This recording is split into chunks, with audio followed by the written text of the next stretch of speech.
about salt. A lot of people have high blood pressure, so stay away from salt. But we need it. Well, salt is an essential nutrient. Sodium and chloride. You cannot have nerve impulses without sodium chloride. They're an integral part of the biochemical system of nerve transmission. You cannot move water around in your body or retain it in the right compartments, inside your blood vessels, inside your tissues, inside the cells. You can't keep things in the right compartment without sodium chloride.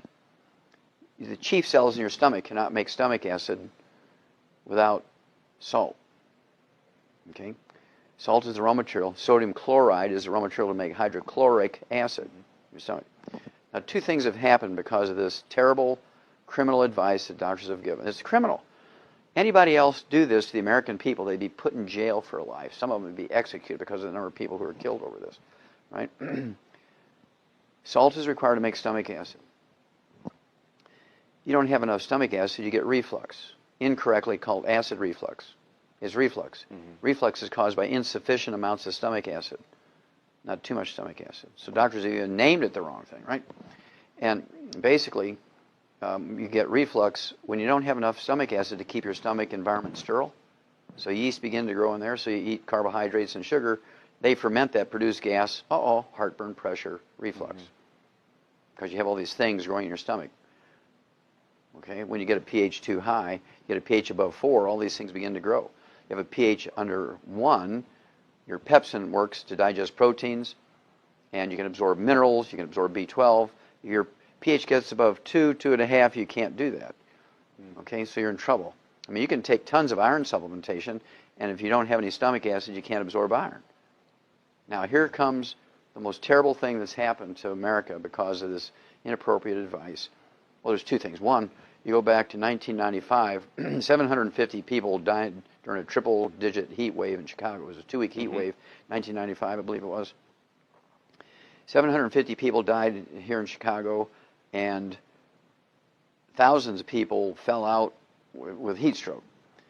The first thing they give them intravenously on the way to the hospital, they get heat stroke, is saline solution, which is salt water, yeah.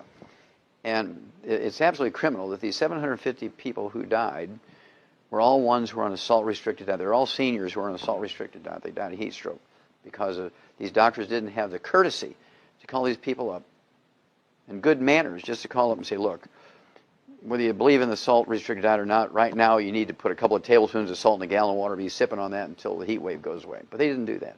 And so all those people who died of heat stroke who were under the care of doctors who were on a restricted salt diet, those doctors should be put in jail. Okay, for almost like the same thing as vehicular homicide, the same type of thing as manslaughter, right? Type of thing. Then here comes the big one.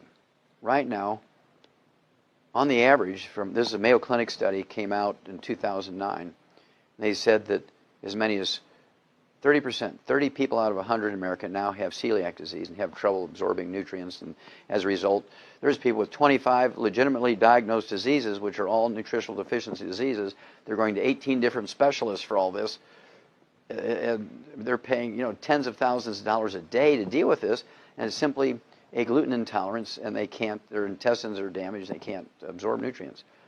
Well, when you can't digest wheat, barley, rye, and oat glutens, and you absorb these big chunks of what's called polypeptides, your body recognizes and sets up an intolerance to those partially digested proteins, you get gluten intolerance. You get celiac disease, irritable bowel syndrome, inflammatory bowel disease, diverticulitis, ulcerative colitis, Crohn's disease.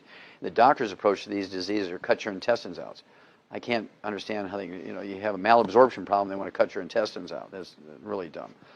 But at any rate, because they have you on a salt-restricted diet, you cannot make stomach acid, so your pepsin won't work, and you cannot digest proteins, including the protein of wheat, barley, rye, and oats. Now,